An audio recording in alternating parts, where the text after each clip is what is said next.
The morning sun rose over the golden fields of New Haven, like it had every day for the past 12 years.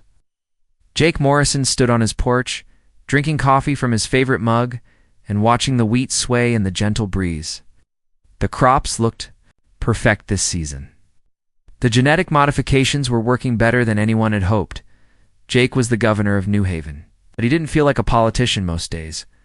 He was just a farmer who had ended up in charge of 15,000 other farmers and their families. The colony was small compared to other human settlements, but it was home. It fed people across 3 star systems with the food they grew here. Down in the valley, the town was waking up. Children walked to school along dirt paths between the crop fields. Their parents headed to the processing plants and storage facilities.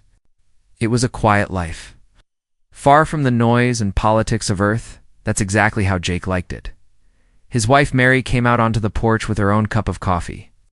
She was the colony's head teacher and knew every child on New Haven by name.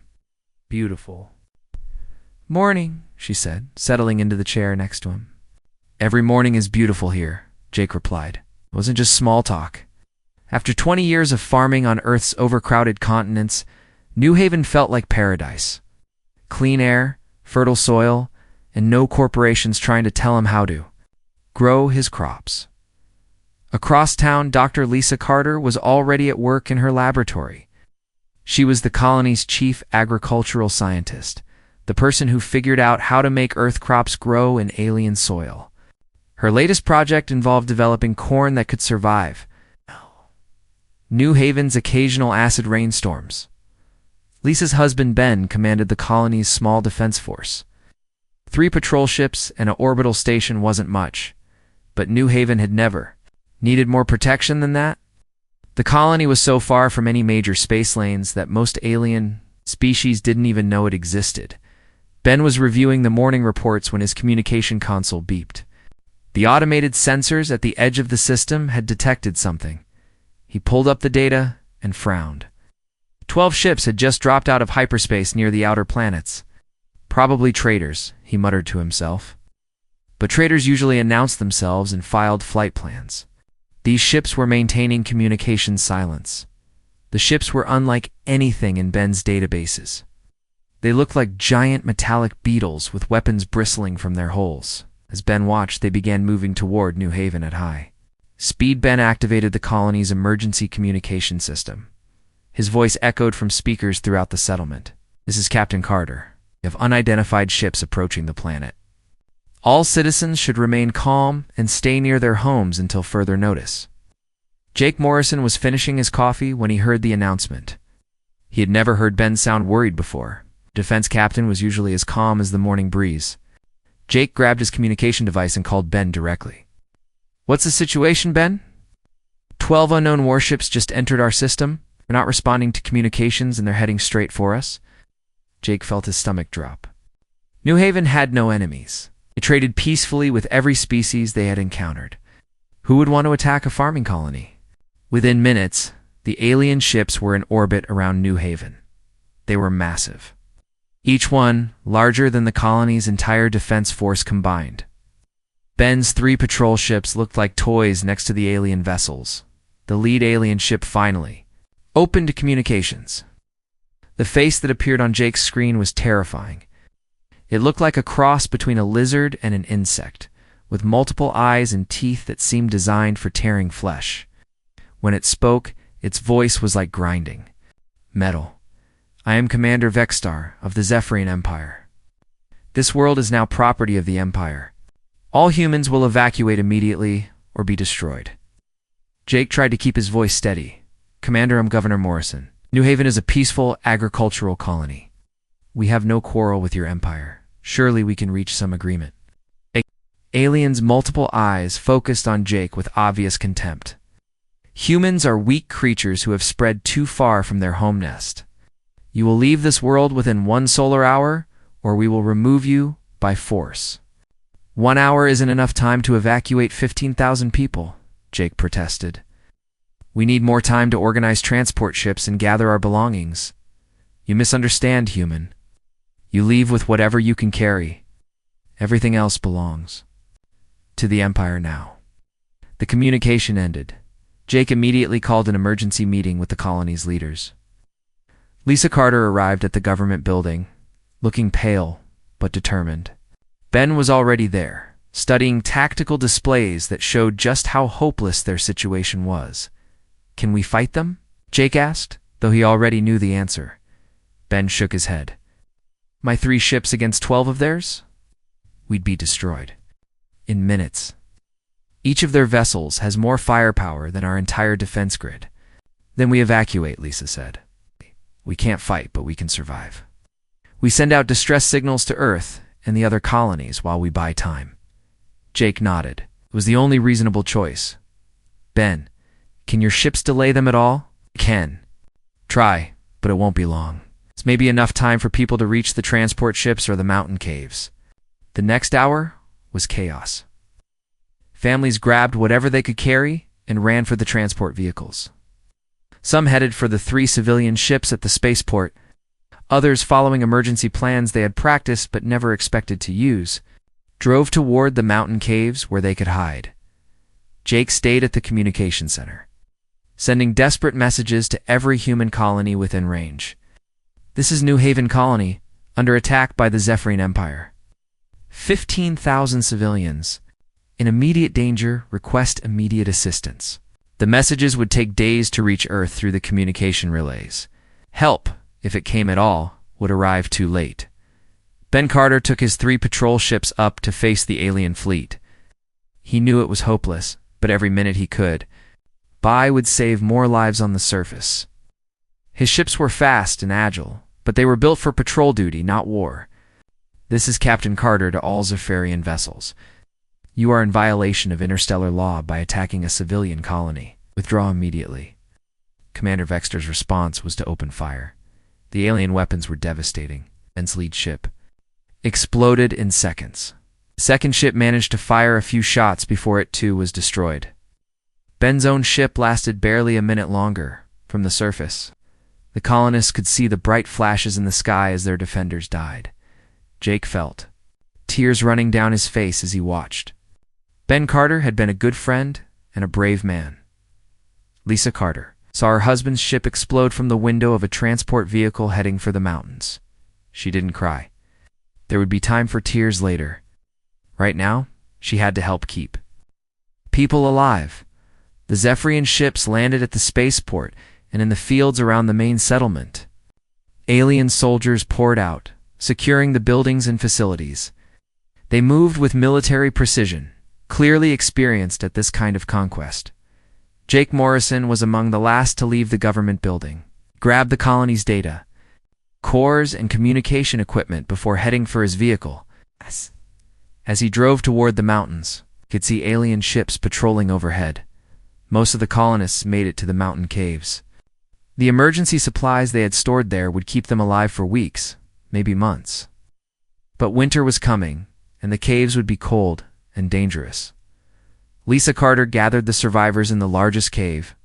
15,000 people had been reduced to about 12,000. Some had been caught during the evacuation. Others had chosen to try reaching the civilian transport ships and hadn't made it. "We're alive," she told the frightened faces around her. "Our message got out. Other human colonies know what happened here. Someone will come for us." Jake Morrison hoped she was right.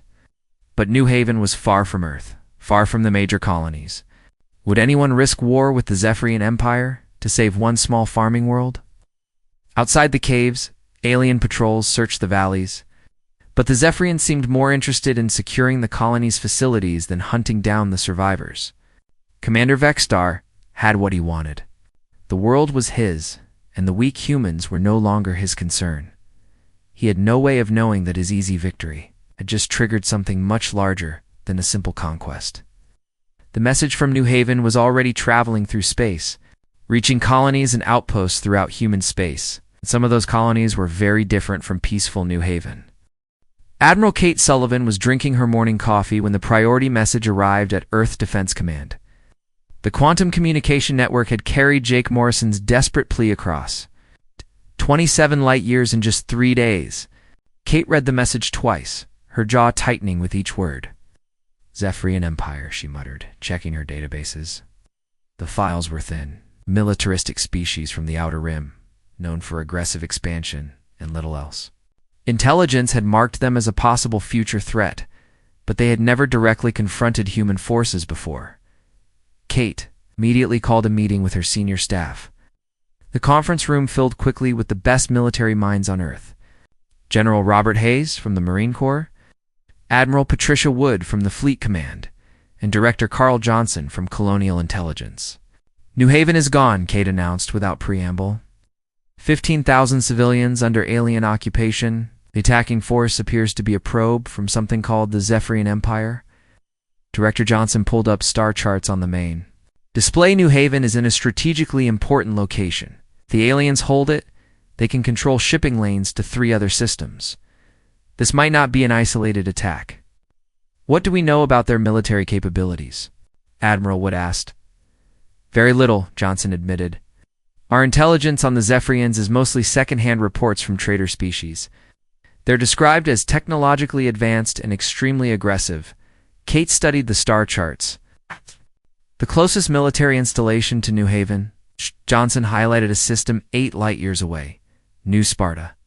Heavy military presence, about 40,000 colonists. Most of them are former Earth military personnel who chose frontier life. After their service, Kate nodded, knew about New Sparta. It had been established 15 years ago as a buffer colony against potential threats from the Outer Rim. The colonists were tough, well-armed, and spoiling for a fight. If anyone could help New Haven, it would be them. Get me a priority channel. 2 New Sparta, Kate ordered. And start preparing a full battle fleet. If this is the beginning of a larger conflict, we need to be ready. 8 light-years away, Colonel Alex Rodriguez was reviewing morning reports when the communication from Earth arrived. Alex was the military commander of New Sparta, a job that suited him perfectly. He was a career Marine who had fought in 3 colonial conflicts before settling on the frontier world. New Sparta wasn't like other human colonies. Instead of farmers and scientists, it was populated by retired soldiers, military contractors, and their families. The planet bristled with defensive installations, weapon factories, and training facilities. The colonists had chosen this life because they wanted to be humanity's shield against whatever dangers lurked in the galaxy. Alex read Admiral Sullivan's message with growing anger. The Zephrians had attacked civilians, farmers and teachers, and children who had never hurt anyone. The aliens had picked the wrong species to mess with. He called an immediate assembly in the colony's main auditorium. But in an hour, nearly every adult on New Sparta had gathered to hear the news. Alex stood at the podium, looking out at faces that showed the same anger he felt. The Zephrian Empire has attacked New Haven Colony, he announced. 15,000 of our people are hiding in caves while aliens occupy their homes. Captain Ben Carter and his entire defense force died trying to protect them. A murmur of rage rippled through the audience. Many of these people had served with Ben Carter during their military careers. He had been a good officer and a better man. Taking the fleet to New Haven, Alex continued, we're going to remind these aliens that when you hurt humans, humans hurt you back. Who's with me? The roar of approval nearly shook the building. Hands shot up throughout the auditorium as colonists volunteered for the mission. Alex smiled. Grimly, he had expected nothing less from New Sparta. Captain Sarah Davis commanded New Sparta's flagship, the heavy cruiser Retribution. She had served under Alex Rodriguez for 10 years and trusted his judgment completely. When he told her they were going to war, she began preparing her ship immediately. The New Sparta fleet was impressive for a colonial force. 8 heavy cruisers, 20 destroyers, and 40 fighter squadrons. The ships were built in the colony's own shipyards using advanced Earth technology. More importantly, they were crewed by experienced veterans who knew how to fight. Major Linda Brooks commanded the 1st Marine Battalion. Her troops were equipped with the latest power armor and weapons technology. They had been training for years for exactly this kind of mission. The chance to rescue trapped civilians and fight alien invaders was what they had prepared for. Load heavy assault equipment, Alex ordered. Anti-ship missiles, plasma cannons, everything we have. We don't know what kind of defenses these aliens have established on New Haven. The preparations took 2 days. New Sparta's industrial facilities worked around the clock to load weapons, ammunition, and supplies. The colonists who weren't going on the mission helped with loading and maintenance. Everyone wanted to contribute to the rescue effort. Meanwhile, intelligence reports were coming in from other human colonies. The Zephrians had been spotted near 3 other systems, apparently, conducting reconnaissance. This wasn't just about New Haven. The aliens were planning something bigger. Alex studied the tactical reports from New Haven's final battle. Ben Carter's patrol ships had been destroyed quickly, but they had managed to scan the alien vessels before dying. The data showed that Zephrian ships relied heavily on energy shields and directed energy weapons. Their armor was strong, but not impossible to penetrate. Their technology is advanced, but not superior to ours, Captain Davis observed. The problem is numbers. They had 12 ships against Ben's 3. They won't have that advantage against us, Alex replied. And they're not fighting patrol ships this time. They're fighting warships crewed by people who know how to use them. Dr. Jennifer Walsh was New Sparta's chief intelligence analyst. She had spent years studying alien species and their military tactics.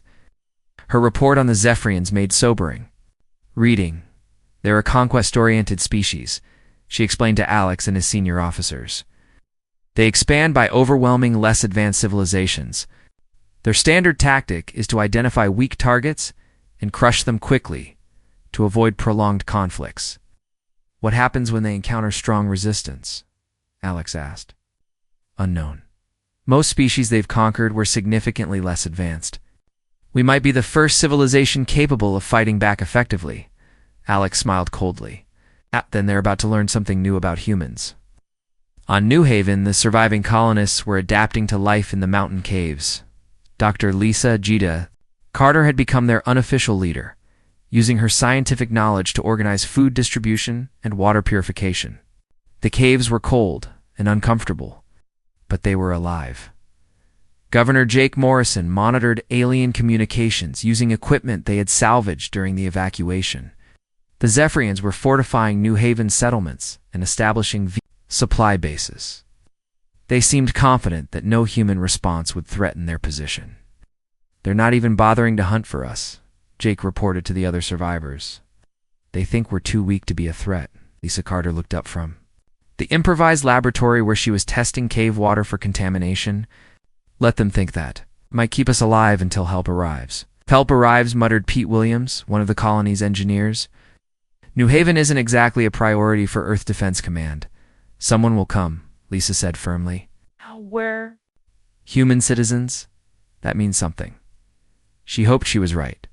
The children were getting sick from the cold and poor food. The elderly colonists were struggling with the harsh conditions. They needed rescue soon before winter made the caves uninhabitable, unknown to the survivors. Help was already on the way. The New Sparta fleet had completed its preparations and was ready to depart. Alex Rodriguez stood on the bridge of the Retribution, looking out at his assembled warships. Set course for New Haven, he ordered. Maximum speed. The fleet entered hyperspace with a flash of twisted light.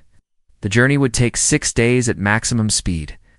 Alex hoped the survivors could hold out that long. More importantly, he hoped the Zephrians were ready for a real fight. Commander Vexstar was confident. In his victory, New Haven's facilities were being converted to Zephrian use, and his ships controlled the system completely.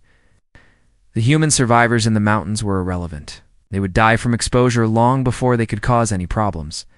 He had no idea that his easy conquest had triggered a response from colonies far different from peaceful. New Haven, the Zephrian Empire, was about to discover that humanity was not the weak species they had assumed. Some human worlds grew food. Others grew soldiers, and the soldiers were coming. The New Sparta fleet dropped out of hyperspace at the edge of the New Haven system, like a pack of hunting wolves. Colonel Alex Rodriguez stood on the bridge of the Retribution, watching the tactical displays as his ships spread into attack formation. 6 days of travel had given him plenty of time to plan this rescue. Enemy contacts confirmed, reported Lieutenant Tom Baker from the sensor station. 15 Zephrian vessels in orbit around New Haven. They're maintaining standard patrol formation. Alex studied the alien ships through the main viewer. They looked exactly like the intelligence reports had described: massive, heavily armed, and arrogant. The Zephrians were making no effort to hide or prepare for battle. They clearly didn't expect any serious resistance. "Captain Davis, signal the fleet," Alex ordered.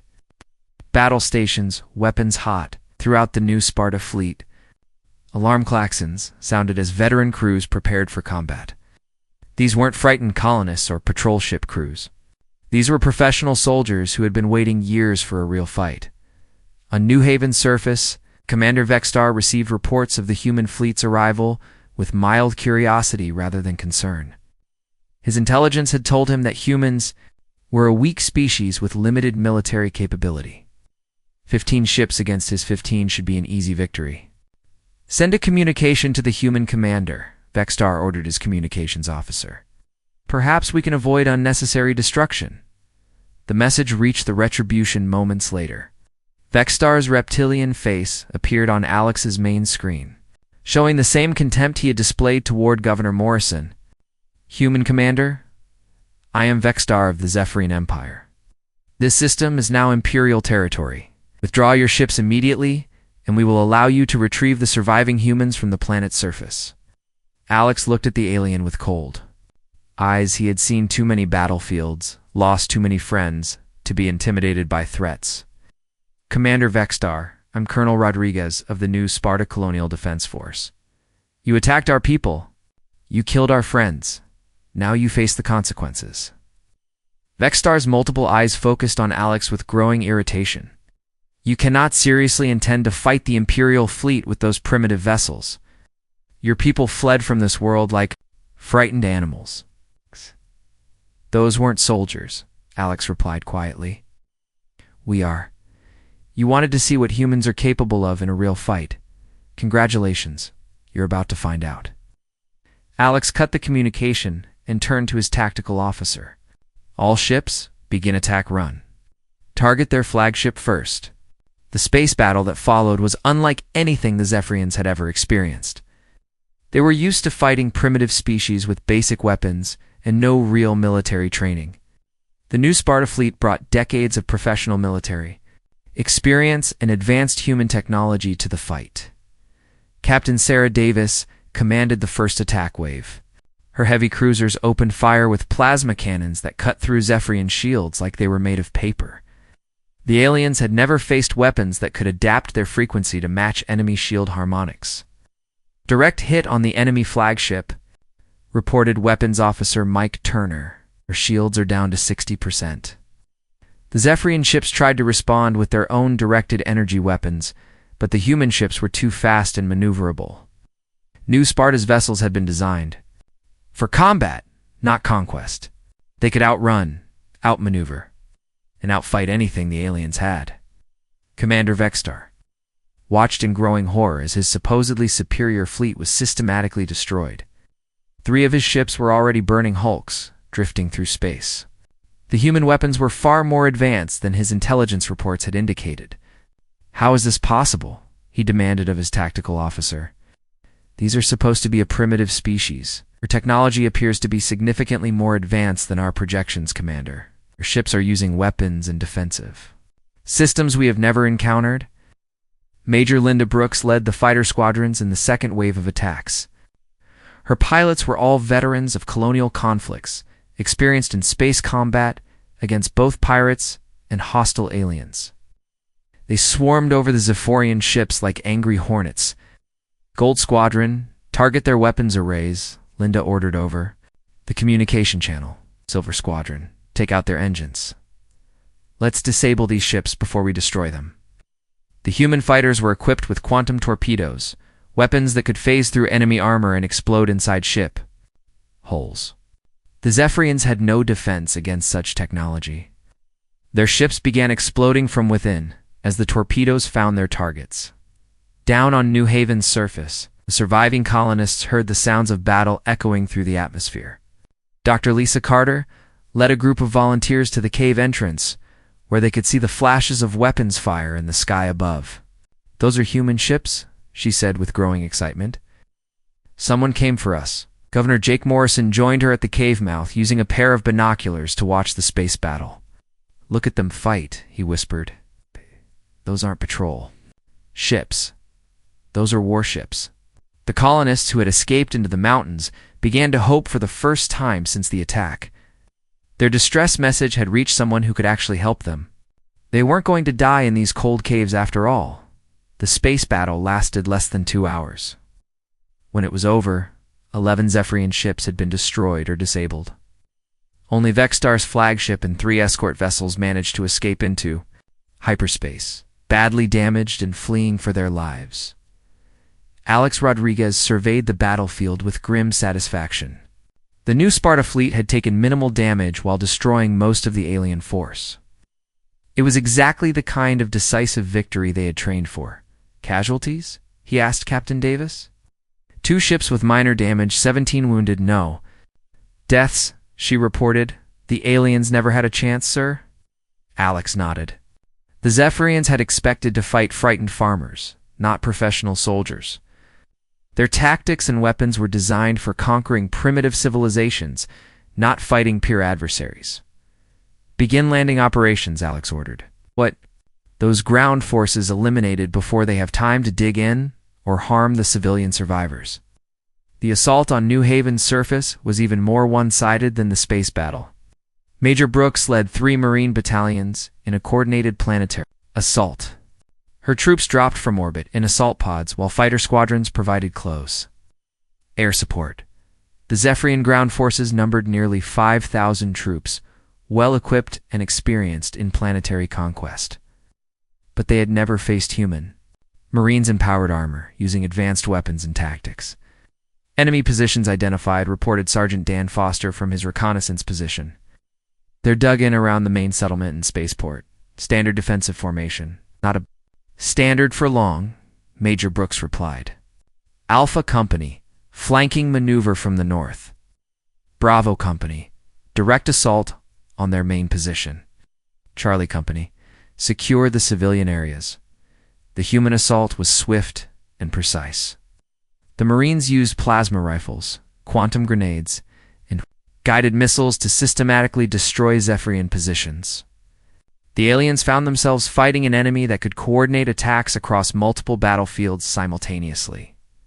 Dr. Lisa Carter guided human forces to Zephrian positions using her detailed knowledge of New Haven's geography. She had spent years studying every hill, valley, and cave system on the planet. Now that knowledge was being used to hunt down the invaders. "There's a supply depot in the Eastern Valley," she told Major Brooks over the communication channel. "About 200 aliens with heavy weapons." "Copy that, Doctor." Charlie Company is moving to engage." The Zephrian commander on the ground tried desperately to coordinate his forces, but the humans were everywhere at once. Their communications were being jammed, their positions were being flanked, their weapons were proving inadequate against human-powered armor. Within 6 hours of the landing, organized Zephrian resistance had collapsed. Small groups of aliens continued to fight from hidden positions, but the main force had been eliminated. New Haven was free. Alex Rodriguez landed at the colony's spaceport in a transport shuttle, accompanied by a squad of Marines. The buildings showed damage from the alien occupation, but the basic infrastructure was intact. The Zephrians had planned to use New Haven as a base, so they hadn't destroyed anything important.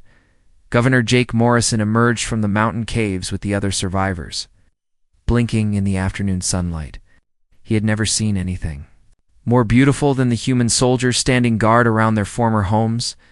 "Colonel Rodriguez," Jake said, extending his hand. "Thank you for coming for us." Alex shook the governor's hand firmly. "We don't leave our people behind, Governor. That's not how humans work." Dr. Lisa Carter approached the group, tears streaming down her face. She had been strong for the other survivors during their ordeal, but now that they were safe, the emotion was overwhelming. "My husband Ben," she said quietly. "Did you find any survivors from the Defense Force?" Alex's expression grew somber. "I'm sorry, Doctor. Captain Carter and his crews died fighting. They saved a lot of lives with their sacrifice." Lisa nodded, wiping away her tears. "He would have been proud to know that you came. he always said. That humans protect their own. As the sun set over New Haven, human ships patrolled the skies, while Marines secured the planet. 3 days after the liberation of New Haven, Colonel Alex Rodriguez faced a decision that would echo across the galaxy. In the colony's main detention facility, 200 Zephrian prisoners sat in cells waiting to learn their fate. According to their own military traditions, they expected to be executed as defeated enemies. Alex walked through the detention center with Dr. Lisa Carter and Governor Jake Morrison. The surviving aliens looked at them with a mixture of fear and confusion. They had been treated by human medics, fed regular meals, and given clean quarters. This was not how conquered enemies were supposed to be handled. "What do your people normally do with prisoners?" Alex asked one of the Zephrian officers through a translator device.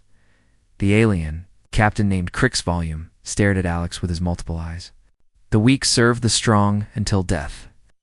Defeated enemies have no rights. We expected execution when your victory was complete." Alex nodded slowly. He had seen this attitude before in other militaristic species. Might made right, and the losers deserved whatever happened to them. It was a simple philosophy, but not a human one. "That's not how humans work," Alex replied. "You attacked our people, so you'll face trial for war crimes.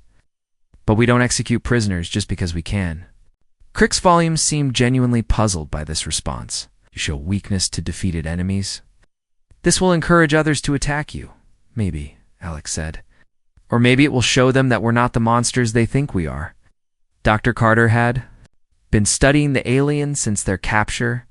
Her husband had died fighting these creatures, but she approached them as a scientist rather than seeking revenge.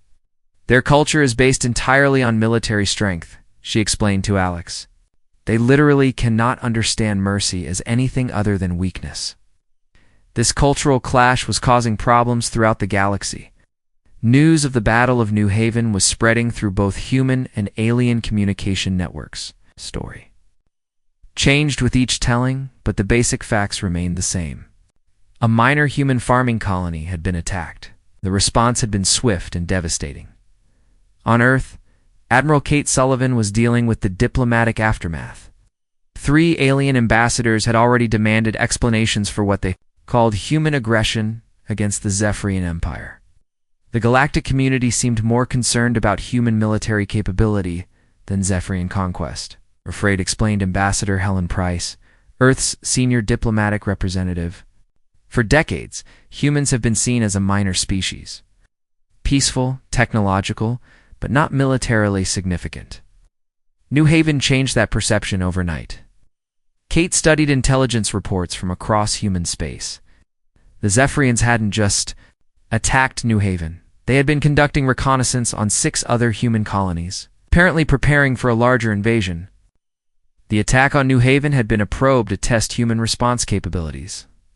"They picked the wrong colony to test us on," Kate said grimly.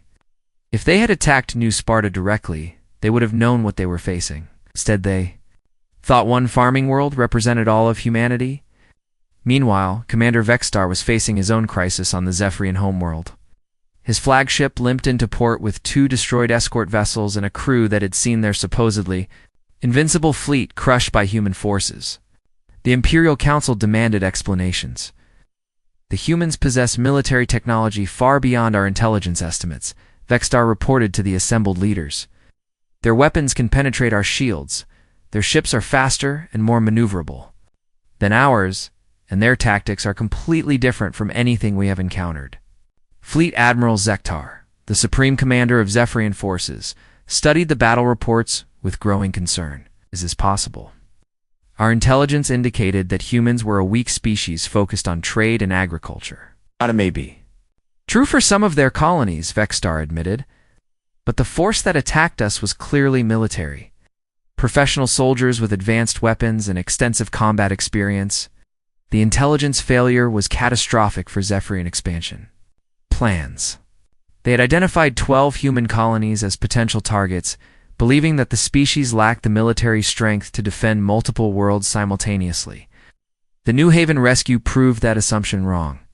Back on New Haven, the rebuilding process was revealing just how much the colony had changed. Governor Morrison walked through the main settlement with Major Linda Brooks, discussing the new reality of life on the frontier. "We can't go back to being defenseless," Morrison said, watching Marines install defensive weapon systems around the town. "The galaxy knows we exist now, and not everyone out there is friendly." Major Brooks nodded. "Colonel Rodriguez is recommending a permanent military presence. 2 companies of Marines and a squadron of patrol ships. It would make New Haven one of the best defended agricultural colonies in human space." Urson considered this. 3 weeks ago, the idea of having soldiers stationed on New Haven would have horrified him. Now it seemed like common sense. The galaxy was a dangerous place, and peaceful intentions didn't stop aggressive neighbors. Dr. Carter was working with the captured Zephrian technology, trying to understand their capabilities and weaknesses. Their ships used different design principles than human vessels, focusing on heavy armor and powerful weapons rather than speed and maneuverability. "Their technology is advanced but specialized," she reported to Alex. "Everything is designed for attacking less advanced civilizations. They have no experience fighting peer adversaries." This information was being shared with Earth Defense Command and other human military forces. If the Zephrians represented a larger threat, humanity needed to understand their capabilities and develop countermeasures. The prisoner interrogations were providing valuable intelligence about Zephrian society and military doctrine. Captain Crick's volume had become unexpectedly cooperative, not because he was betraying his people, but because he genuinely couldn't understand human behavior. "Your species confuses us," he admitted to Alex during one of their conversations. "Show mercy to enemies, you protect weak colonies, you fight for principles instead of territory.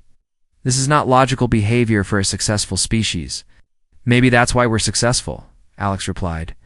"We don't fight just for ourselves. Fight for each other." News of the human victory was having unexpected effects throughout the galaxy. 3 minor species that had been considering joining the Zephrian Empire suddenly withdrew their applications. A trade alliance that had been avoiding human space began reaching out to Earth diplomats. The Kelthari Republic, one of humanity's oldest alien trading partners, sent a formal message congratulating Earth on the decisive defense of colonial territories. The message included subtle hints about expanded military cooperation agreements, but not all reactions were positive. The Vorthon hegemony, a rival power in the sector, began moving fleet units closer to human space. They seemed concerned about the implications of human military strength and were taking defensive precautions. Admiral Bull Sullivan called another meeting with Earth's senior military leadership. The strategic situation was changing rapidly, and humanity needed to adapt its policies accordingly. "The galaxy thought we were weak," she explained to the assembled officers. "Now they think we might be strong. Both perceptions create different kinds of problems." General Robert Hayes from the Marine Corps was more direct. "Let them think we're strong. Better to be feared than ignored. The Zephrians won't be the last species to look at our colonies and see easy targets." Back on New Haven, the colonists were adapting to their new reality. Children played in the same fields where alien soldiers had once patrolled. Farmers worked the same crops that had been threatened with destruction. But everyone understood that their quiet life had changed forever. Governor Morrison received daily reports from other human colonies. Some were requesting military assistance to improve their defenses. Others were asking about evacuation procedures in case of attack. The New Haven incident had awakened the entire colonial population to the dangers of frontier life. Dr. Carter stood in her rebuilt laboratory, looking out at the fields where her husband had died defending their home. The pain of loss would never completely fade, but it was mixed now with pride in what humanity had accomplished. Ben Carter's sacrifice had not been in vain. Colonel Rodriguez prepared his fleet for departure, leaving behind a permanent garrison. To protect New Haven, his ships were needed at New Sparta, where intelligence reports suggested other alien species might be planning their own tests of human resolve. "The galaxy is watching us now," he told Governor Morrison during their final meeting. "How we handle the next crisis will determine whether we're seen as strong defenders or dangerous aggressors." The message was clear. New Haven had been just the beginning. Humanity's place in the galaxy was being redefined, one colony at a time.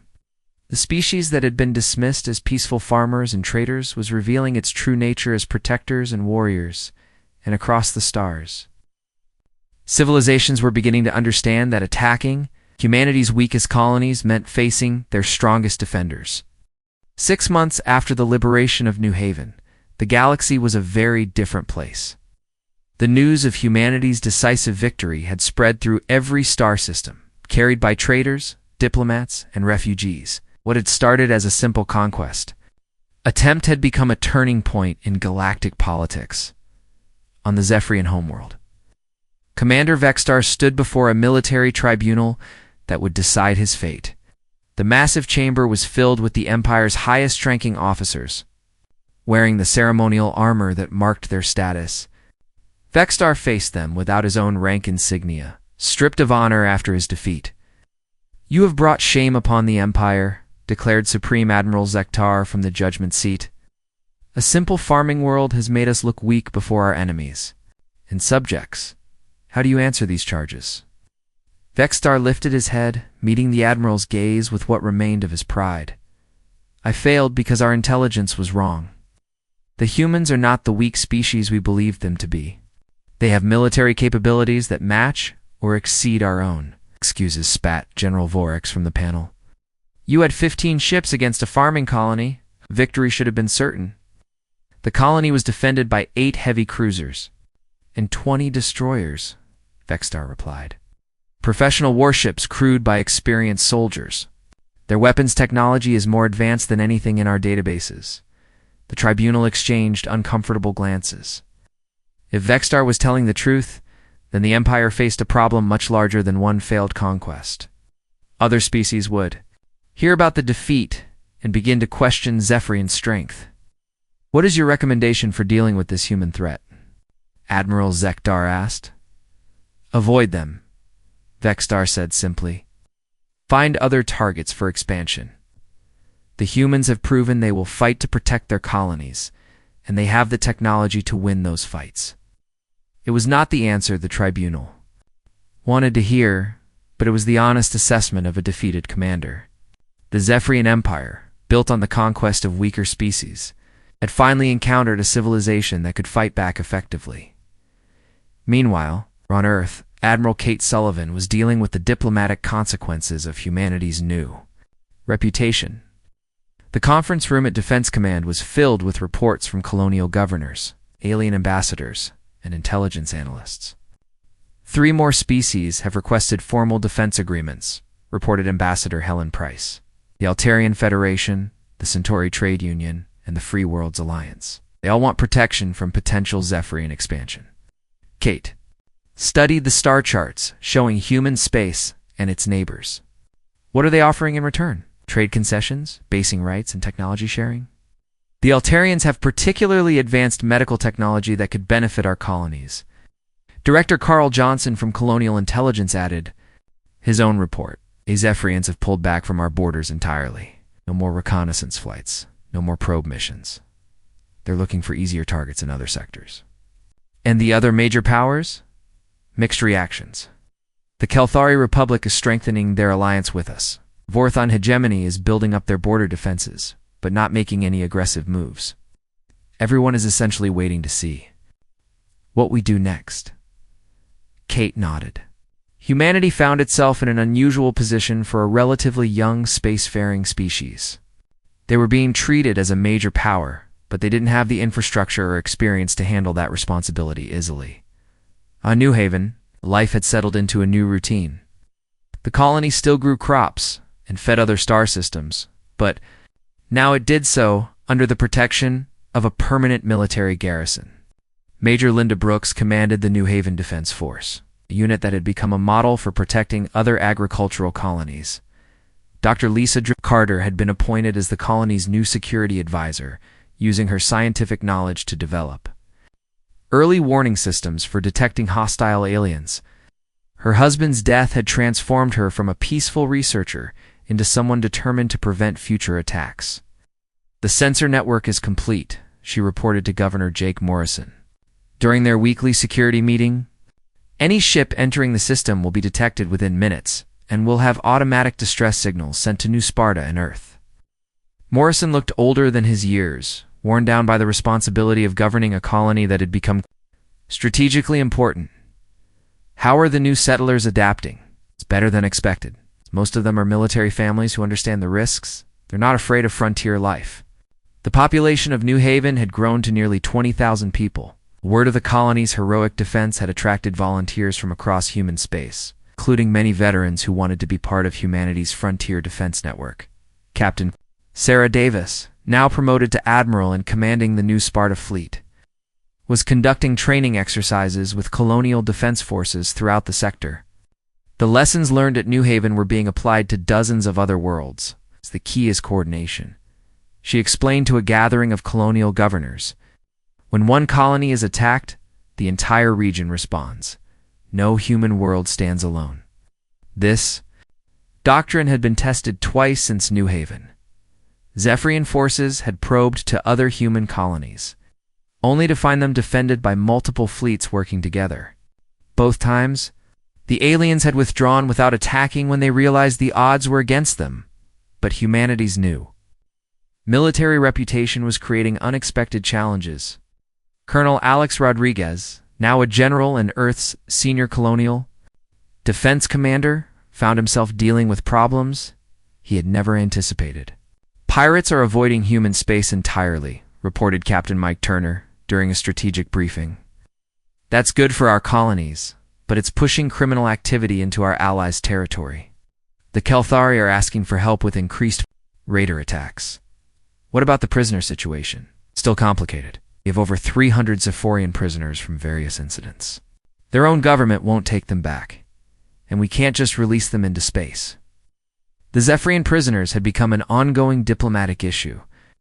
Their culture considered defeated warriors to be dead already, so the Empire refused to negotiate for their return. Earth was stuck caring for aliens who couldn't understand why they were still alive, Captain. Crick's Volume had become an unofficial spokesman for the prisoners. His conversations with human officials had evolved from confusion to something approaching respect. He was beginning to understand that human strength came from protecting others rather than conquering them. Your species is still confusing, he told General Rodriguez during one of their regular meetings. But we are learning that strength and mercy are not opposites among humans. This is a difficult concept for Zephrians to understand. What will you do if we release you? Rodriguez asked. Unknown. We cannot return to the Empire as failures. We cannot join human society as former enemies. Perhaps we could serve as intermediaries, helping prevent future conflicts through better understanding. It was an interesting suggestion. Several of the prisoners had expressed similar thoughts, or becoming involuntary ambassadors between two very different cultures. On the Zephrian frontier, the Empire's expansion had stalled completely. Other species that had been targeted for conquest were forming defensive alliances, inspired by humanity's example. The galaxy was becoming a more dangerous place for aggressive empires. Fleet.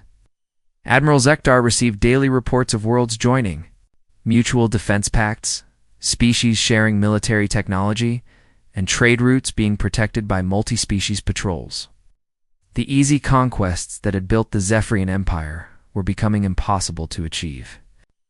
The humans have changed everything, he told his senior staff during a strategy meeting. Other species no longer accept conquest as inevitable. They fight back now. What are your orders, Admiral? Consolidate our existing territory. Focus on internal development rather than external expansion. And avoid any further contact with human forces until we better understand their capabilities. It was a remarkable admission from a species that had built an empire through military conquest. The Zephrians were effectively admitting that humanity represented a threat they could not overcome. Back on New Haven, Dr. Carter stood in the memorial garden that had been built to honor the colonists who died during the attack. Her husband's name was carved into black stone along with the other defenders, who had given their lives to protect their home. Children played nearby, their laughter mixing with the sound of military aircraft on patrol overhead. It was a strange combination of peace and preparedness. But it represented the new reality of human frontier life. Governor Morrison joined her in the garden. carrying flowers from his own farm. Do you think we'll see them again, the Zephrians? Probably not, Carter replied. They've learned that humans fight back. There are easier targets in the galaxy for species like them. And the other aliens? Our new allies? They're watching us carefully. Some with hope, others with concern. We've become something we never expected to be, the galaxy's protectors. Morrison nodded, placing his flowers at the memorial. Ben would have been proud of what we've accomplished. All of them would have been. Dr. Carter looked up at the sky, where human ships patrolled the space lanes, protecting traders and colonists from dozens of different species.